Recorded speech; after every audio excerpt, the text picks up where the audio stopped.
BMS नाम का एक चाइनीज ऐप ब्लूटूथ के जरिए ई रिक्शा के पहिए रोक दे रहा है, जिससे अब कई शहरों में ई रिक्शा चलाने वालों की परेशानी बढ़ गई है। हालांकि दिल्ली सरकार ने फिलहाल इस पर संज्ञान ले लिया है और मामले की जांच कर रही है।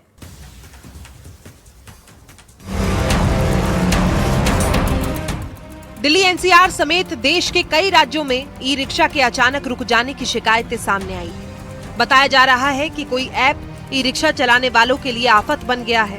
ई रिक्शा चलाने वाले लोगों ने दावा किया कि इन ऐप की मदद से उनके ई रिक्शा को कहीं भी कभी भी बंद किया जा सकता है। वहीं न्यूज 18 दिल्ली NCR से बातचीत में ई रिक्शा चालकों ने बताया कि इन ऐप्स की वजह से चलते चलते बीच रास्ते में ही ई रिक्शा बंद हो जा रहा है। ई रिक्शा डीलर के मुताबिक पिछले कुछ दिनों से बैटरी लॉक होने की शिकायतें बढ़ी हैं, जिनकी वजह इन ऐप्स को माना जा रहा है। कितने टाइम से ई रिक्शा चला रहे हैं? मेरे पिताजी है, ये चलाते हैं। मैं ड्यूटी करता हूँ, ड्यूटी छोड़ के आया हूँ। इनकी बार बार गाड़ी बंद हो रही है, खींच के ले जा रहे हैं। कोई भी आता है बंद करके चला जाता है गाड़ी। मैं अपनी ड्यूटी छोड़ के आया पड़ा हूँ अपने पापा की गाड़ी। आप अगर थोड़ा सा समझा पाए कि अगर सपोज एक रिक्शा चल रहा है तो कुछ कोई आवाज आ रही है या कुछ अपने आप? कुछ आवाज नहीं आ रही। वो अपने फोन से बहुत दूर से ही बंद कर देते हैं। हम आपको यहाँ पर ये तस्वीर दिखा रहे हैं कि एक ऑटो चल रहा है और कैसे इस एप्लीकेशन के जरिए ये ऑटो जो है बंद हो जा रहा है। यहाँ पर एक मोबाइल फोन में एप्लीकेशन है। भैया बताइए कि कैसे बंद हो जा रहा है? बंद हो गया अभी। और ये कैसे किया वो देखिए। ये ऐप है, इसमें ये बंद हो गया।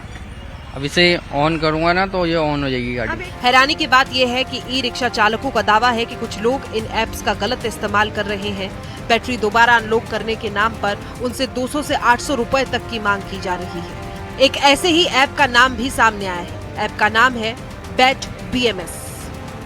वहीं सोशल मीडिया पर वीडियो के दावों को लेकर दिल्ली सरकार हरकत में आ गई है। परिवहन मंत्री पंकज सिंह ने परिवहन विभाग और पुलिस के जरिए मामले की सत्यता की जांच करने की बात कही है। देखिए, अभी फिलहाल तो मुझे सोशल मीडिया के माध्यम से जानकारी देखने को मिली है। इस पे हम अपने डिपार्टमेंट को भी बोल रहे हैं और साथ साथ पे पुलिस को भी कम्युनिकेट करेंगे कि इसकी सत्यता को जाने और जो सत्यता होगी उस पर एक्शन होगा। ई रिक्शा चलाने वाले लोगों ने ऐसे मोबाइल ऐप से खतरे की आशंका भी जताई है।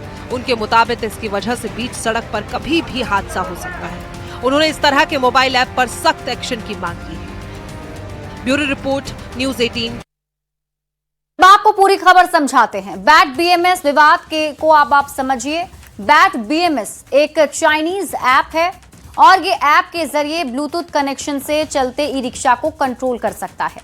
सोशल मीडिया पर विवाद लगातार वायरल है। ई रिक्शा सवारी से भरा हो या खाली अचानक रुक जाता है। ई रिक्शा चालक इस नई परेशानी के बारे में कुछ समझ नहीं पाता।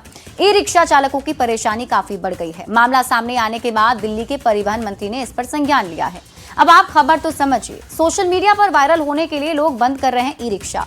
सोशल मीडिया से प्रभावित होकर भी लोग इसे इस्तेमाल कर रहे हैं। मजाक मस्ती में भी लोग ई रिक्शा बंद करने की कोशिश कर रहे हैं। बिना सोचे समझे किसी की भी रोजी रोटी से खिलवाड़ कर रहे हैं।